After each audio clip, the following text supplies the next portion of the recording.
Hello and good afternoon with Maria in Scotland. So today I wanted to do a small video on fermented vegetables. I did do a video before this, it didn't work out, so most of the things are chopped. The lighting's not that great today, so I apologise for that, but just stick with the video.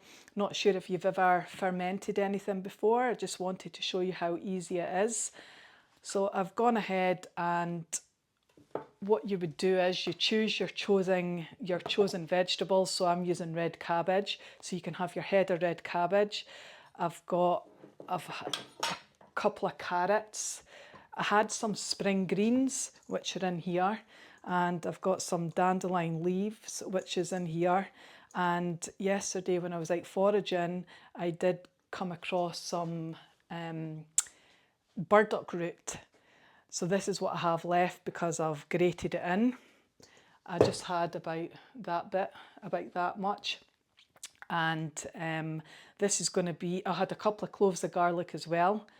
And this is going to be a real nutrient powerhouse, full of probiotics, prebiotics, not to mention the medicinal properties from the burdock, which is full of inulin anyway for the gut, but it's all that blood cleanser, great for bile production, so great for the skin. It's got like the minerals and nutrients from the dandelion leaves and all the other vegetables. So what you want to do is, you can use anything, but I just wanted to bring some foraging into it.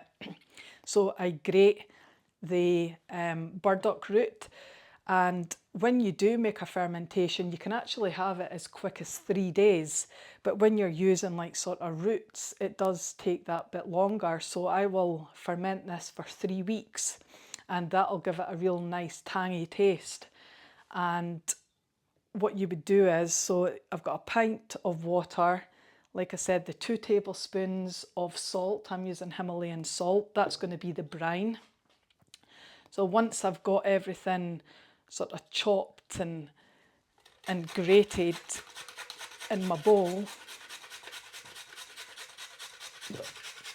I won't chop everything just to keep the video small,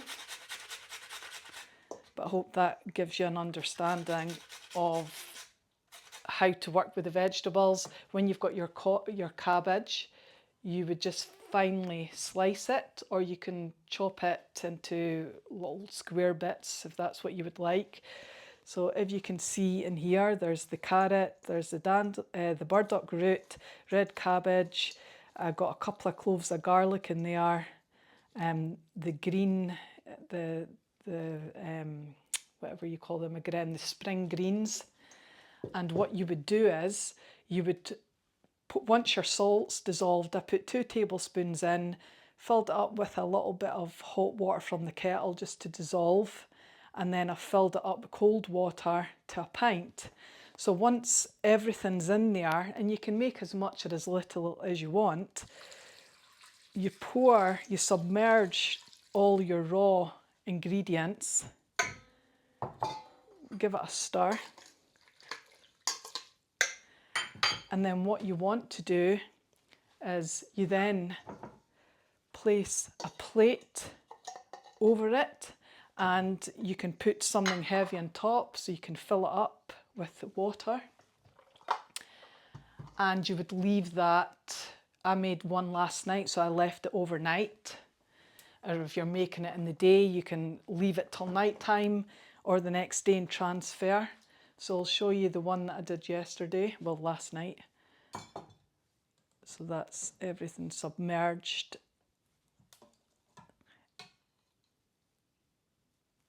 So I had chili flakes in this one, ginger, pretty much the same ingredients. So that's it, all submerged. I'll have extra water because all the water will be taken out. I have a fermentation glassware. This is really good because it likes to burp, and it will just release the gases naturally. So I will fill this up and make sure that there's liquid submerged, and if there isn't enough brine, I'll remake some more brine, And I would probably start with a tablespoon of the Himalayan salt with 500 mils of water. So that's the brine. I'd keep that, and if I have to top it up, I'll top it up. But with this device, you just need to leave it. If you are using like a mason jar, you can get the ring lid with some muslin cloth, and you would put the muslin cloth over it, tighten that ring over it so the air is still getting into it to get that bacteria, the yeast, and you would leave it in your countertop. Probably I'd put a plate underneath in case it like spills over, just keeping your eye on it because you want the liquid submerged. I've used different things, but to me this was great because I can just leave it and check it. You can check the taste if you like within a few days, just using a fork is fine, a clean fork, take a bit out and then test it. And you can either stop the fermentation process there and then, put it in the fridge because that slows it down, it'll keep for a long time. But because of this root, the burdock root, I will let this go for 3 weeks. So this is the submerged one. It's very easy to do, and if you can incorporate this into your life, you're going to get so many healing benefits. So much is in our gut. Like if we've got an out of whack microbiome in there that isn't feeding off, nice foods, then it's going to affect the mood because a lot of your serotonin production gets made in your stomach, your gut. You can, if you've got like not a good microbiome in there, you're maybe going to be more bloated. You might have lots of cravings for different things. But as soon as you incorporate a fermented food into your life, it changes everything. It stabilizes blood sugars. You don't crave those unhealthy foods. And what happens is sometimes if you've not had the fermentation products in your body, it can feel too much to begin with. So you just start by having like a little spoonful at the side of your dinner, and then before you know it, your body craves for this and wants more. So you can actually end up having larger quantities. So it is great to get this into your diet.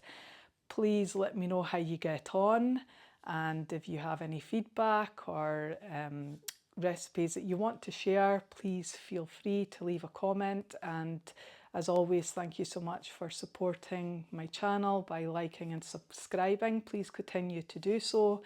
And if you haven't found my channel and this does resonate with you, please do subscribe, and thank you again. So I hope that you are able to take something from this today. I just wanted to keep the video short. So thank you. Bye.